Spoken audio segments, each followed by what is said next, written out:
So on Let's Go today, I have with me Jeff Durham, and he is the CEO and co-founder of Gimme Beauty with us. Jeff and his team have revolutionized the beauty and wellness industry with their innovative products that make beauty routines simpler and more effective, which is really kind of fun because you're a man and this is for women. Interesting So irony. I know it's great. I love it. As a driving force behind Gimme, Jeff has helped create a brand that is all about offering solutions for beauty conscious individuals, whether it's through their unique tools or, forward thinking approach to beauty. I'm thrilled to have you here and to share a little bit about your entrepreneurial journey and then what you do and how I got to meet you. So we're going to start off with Jeff. What was the origin of the Gimme? Like, what inspired you that you thought, I'm going to start a beauty brand? Yeah, it's a pretty funny story, but it goes way back into the 80s. I was born into my dad's factories, so family business for many generations, and we've been builders at heart. We love to innovate, and disrupt. And so, long story short, across a variety of brands, my sister's also got that entrepreneurial spirit, and she developed the logo, took some of our previous brands' products and turned them into hair clips for her little girls. Oh, And so, family business, truly family, was designed by my sister. We took the brand, it was originally called Gimme Clips because they were just little bows for little girls, and she liked the idea of little girls saying "gimme, gimme, gimme," like "give me the." oh, they do. And so, Gimme was born, and in about 2009, we started launching into big retailers. We got into uh, Walgreens was our first customer, and we just put it into a local Utah branch that they had the autonomy to bring them in.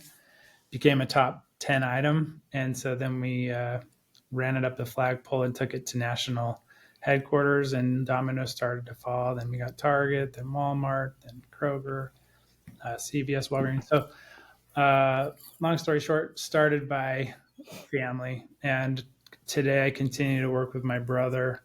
My dad's chairman of the board, and we're living the American dream together.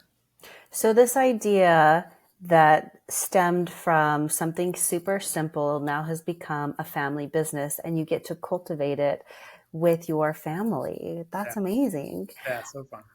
So in the problem solving approach where you're taking care of these problems on the web, these websites, I just noticed it's just like, we all have these hair bands. I don't have the one in front of me, but they either get stuck or there's some kind of problem or you're doing little girls' hair and they're either too big or they're too small. What would you say is the biggest problem you solve that has helped this company to take off?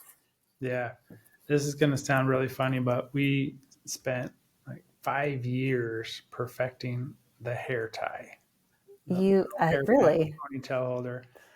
So we about maybe 2015 or so, we jumped in and recognized an opportunity. We're good at connecting dots and finding holes. There's sleepy giants that have ran the hair accessories category for, I don't know, 100 years, it feels like.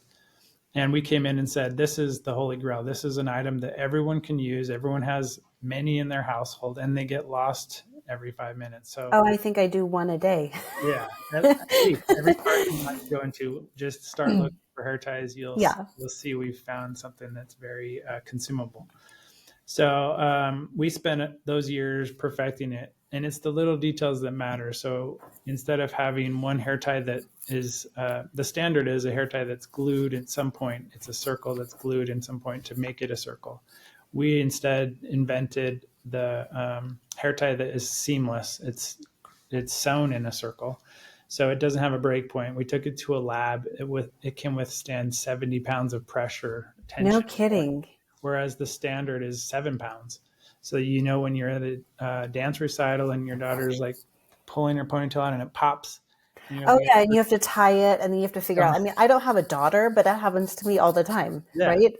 it's very common. So we got rid of that pain. Then we distributed the elastics throughout the hair tie, which again is unnoticeable, but makes a huge difference. You pull your hair tie out and you don't have a line or dent in your hair.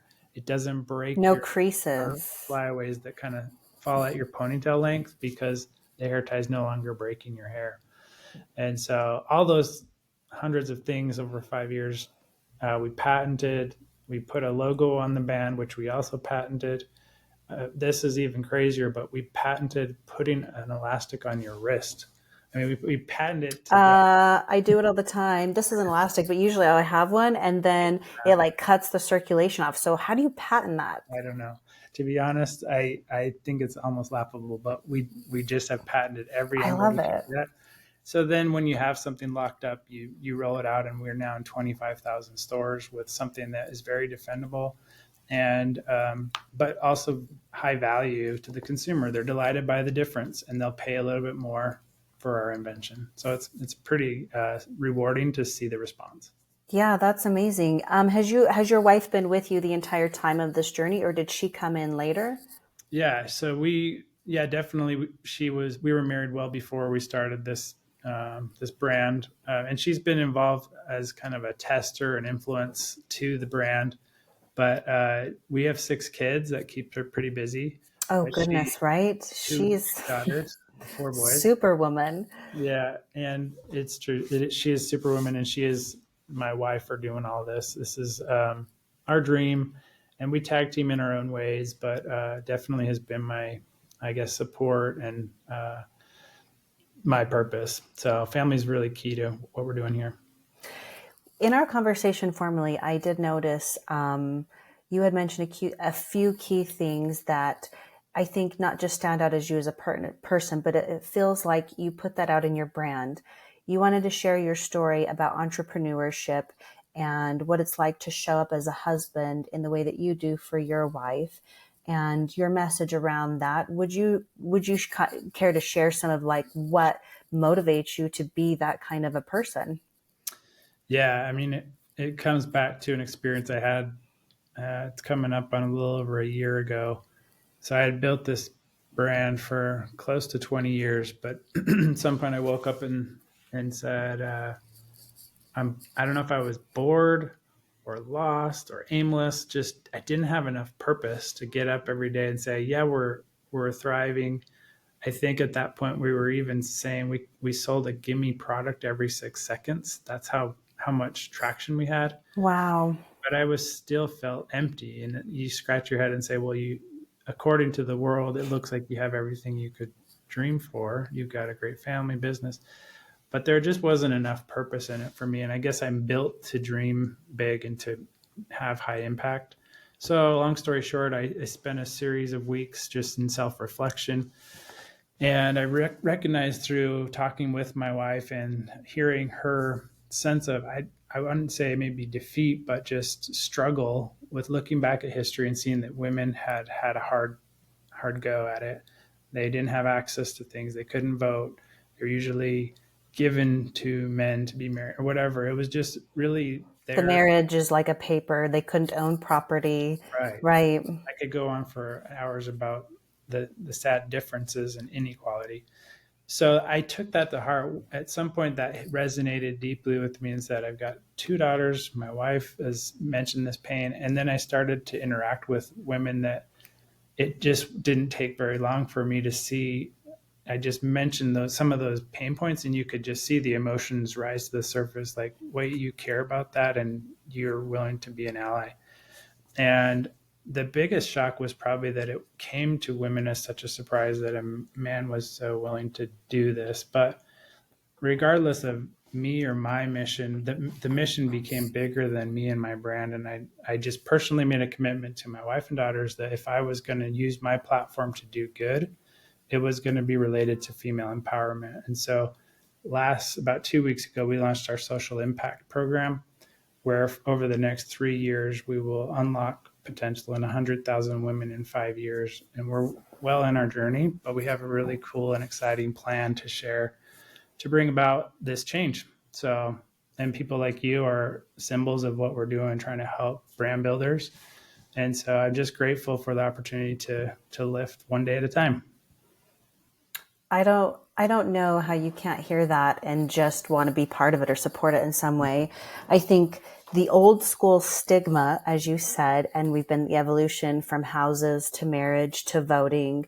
I think more and more people are also seeing women as powerful.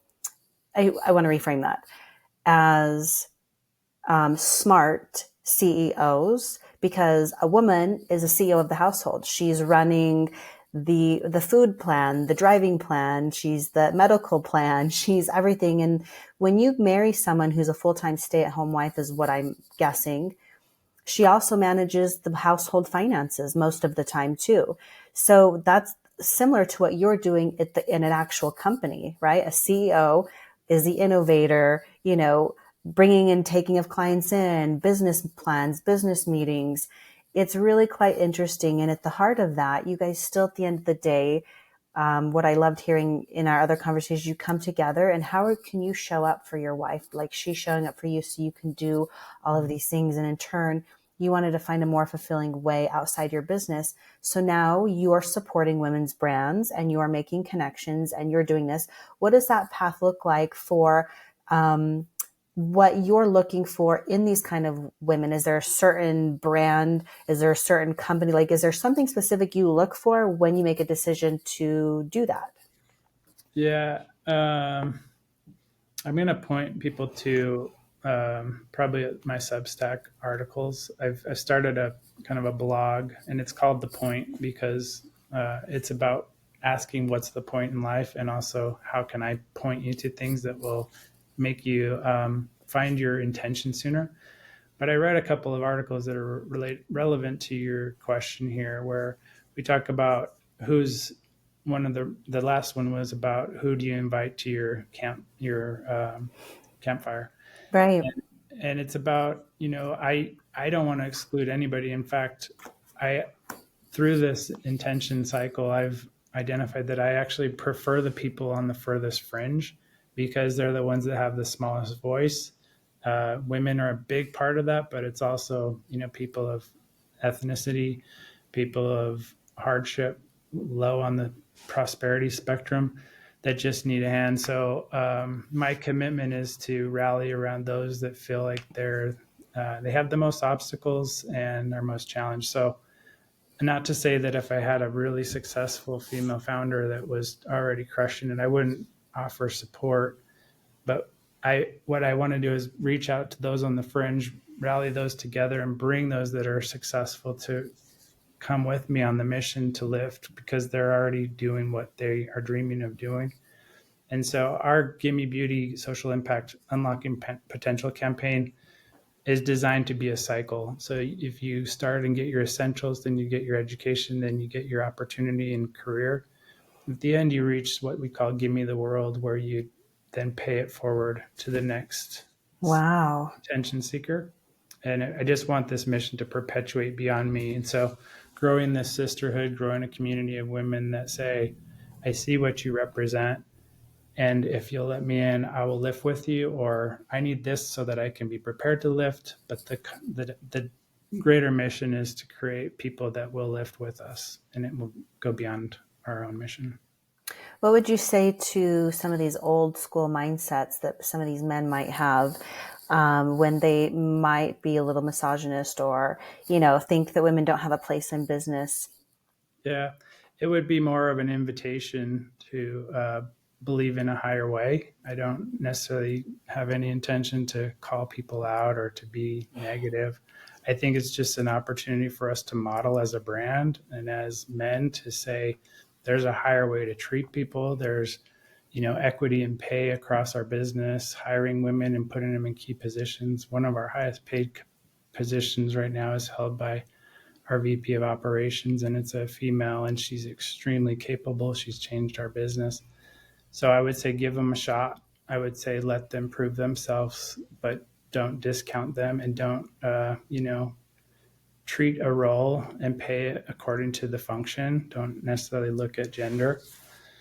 And, but you'll be surprised. And so my goal is actually to build a portfolio of brands that performs, has a better return on investment as a female founder portfolio, just to shine a light on that and say, you could look at other places and you could continue in your ways to invest in men, but look what we're doing over here. And I have a lot of people rallying behind us to make this possible. And there are a lot of female investors that are coming up in the ranks, and they're eager to have that same statement carry truth. But I think it's by modeling. That would be my summary answer, is leading out with light instead of, deconstructing or keeping it constructive feedback. I think there's such a beautiful synergy between a man and a woman. And when you have like a power couple that has similar values, and not that there's anything negative if you're not that way, or if you do, however you do you. But like you said, whether it's in business, personal, like you and your wife are a great example, and within your company, the synergies of being able to work together with your strengths and not discounting based off of, any assumed roles. There's so many skills to be learned. And I love that about what I heard about your program is you want to empower, give them skills, create the opportunity, let them take off with it. And when they do, give them the opportunity to continue giving back, and it just dominoes. Yeah, it's got to perpetuate. And so a lot of the things I'm starting to preach are, do things that will scale beyond you as an individual. So it's the pay it forward mentality. Give more than you take. That's your value. I'm also building one of my goals is to eliminate a gala. You hear about donations and charity groups that have donations, and they have events, they have silent auctions and things, and they just beg and borrow money all year in, year out. My dream is to build a good capitalism model where you build supply chain around the world that creates jobs, and we'll create, all the brands in Utah. I'm reaching out to brands in Texas and building this ecosystem where we'll pull through product through the ecosystem of Walmart and these retailers. But if we can get value creation to happen through business capitalism, then you don't have to keep borrowing money to make a difference. And so all these systems perpetuate beyond me and beyond this mission to where people can continue to have what they need. So, It sounds like an abundance mindset instead of this scarcity, like mine, mine, mine. It's there's enough for everyone. How do we want to go about creating it? yeah, let's do life together. Let's make it more beautiful. Let's go hand in hand, and let's think creatively and disruptively. So, yeah, I just keep saying I have a dream. Are there any other innovative things you have in the works? Yeah, we've got a lot of exciting, I think more mission based. They're disruptive ideas that we have in place. I think from a brand standpoint, the most disruptive thing we can do is actually just be focused. And so while we'll have product lines in the mix that'll be innovating on the side and incubating, we're staying pretty true to our core of hair accessories and tools that really make a difference. And the science of hair type is kind of our flagpole. But as far as disrupting humanity, it's more about breathing this mission into the hearts of more people. And so I feel like day in, day out, I'm talking to 2 or 3 people to just say, come join us. And they bring their communities to our community. So little by little, that's the most important disruption, is just giving that hope to my daughters and to my wife, saying that the future will be different for women. That's my hope. I love that. What advice do you have for aspiring entrepreneurs? We just got the big news of Trump extending these huge tariffs that is really crushing to new up and coming brands, female founders. Now we know that accessing capital will be even harder. There are more headwinds. So I just say this, dig deep and innovate harder, listen to the consumer and solve big problems, but go it together. Find a community of other builders, female founders, and resolve your big strategy challenges together. And to do it alone is, I think, impossible. I've had a forum for 12 years of brands. I wouldn't wish that on anyone to build alone. So my advice is build an advisory group, get into a forum or a community of builders, and pay the price to disrupt and get to a value product that the world will, it's the principle of attract, don't chase. And so if you can build something so valuable that people are just knocking on your door trying to get what you Trying have to get it. and not be chasing that dollar sale because your product isn't disruptive enough. It's just not, it will make everything easier. That's a great question. I really like that answer. There's a song that talks about that came to mind. I'll have to send it to you. But I think you nailed it. So many people want so badly. So they work out of scarcity. They're hustling. There's this grind. There's just a very heaviness to it. And instead of just being and focusing in and turning inward, we have answers within us, but we do need group, community, support. You talk about, on those hard days, let me reframe that. Have you ever had a hard day and had a mantra that kept you going when you doubted when you doubted what you were doing? Like, I'm going to make money selling headbands or scrunchies or whatever, Yeah. There's no silver bullet to that question. But to me, as a Durham at Durham Brands, persistence is the secret power, our secret sauce, I would say, because we're maybe too dumb to quit. But I just would echo that to the world.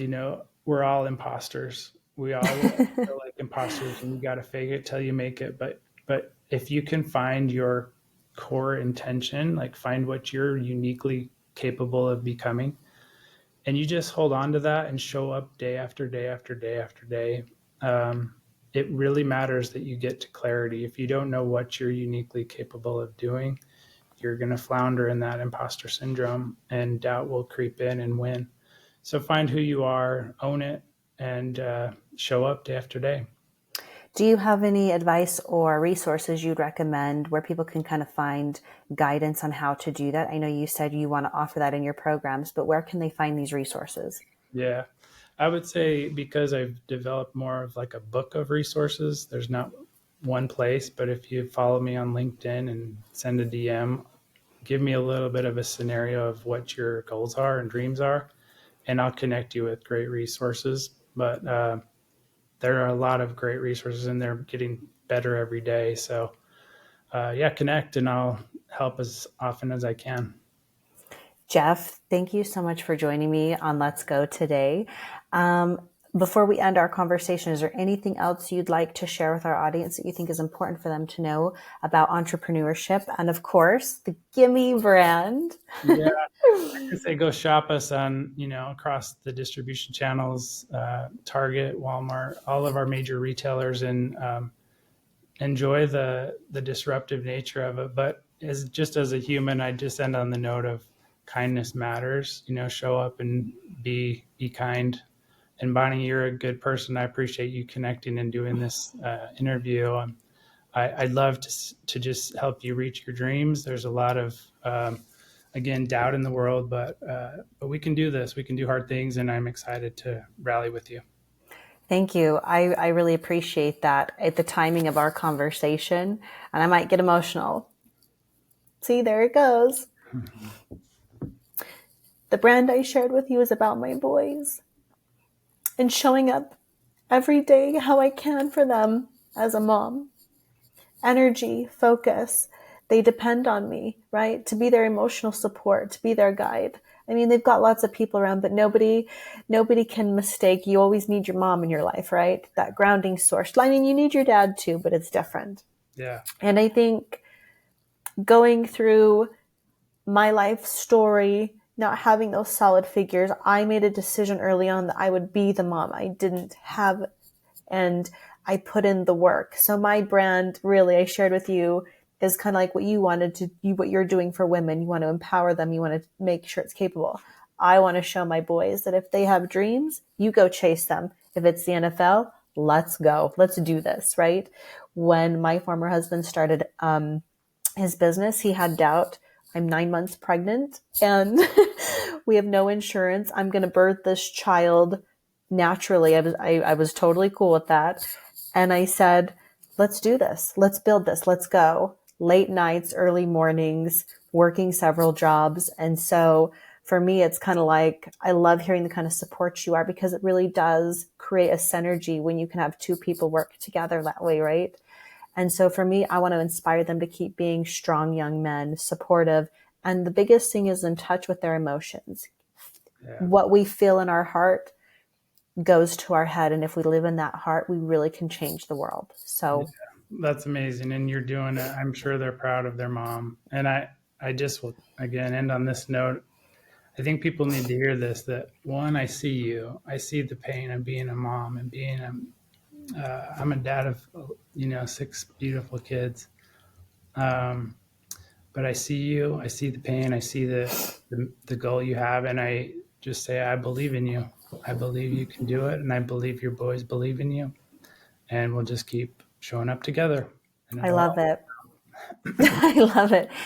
Thank you. I'm going to be putting this podcast on all the platforms. I'll put links on there for everybody to find you along with your website. And you guys go buy some Gimme.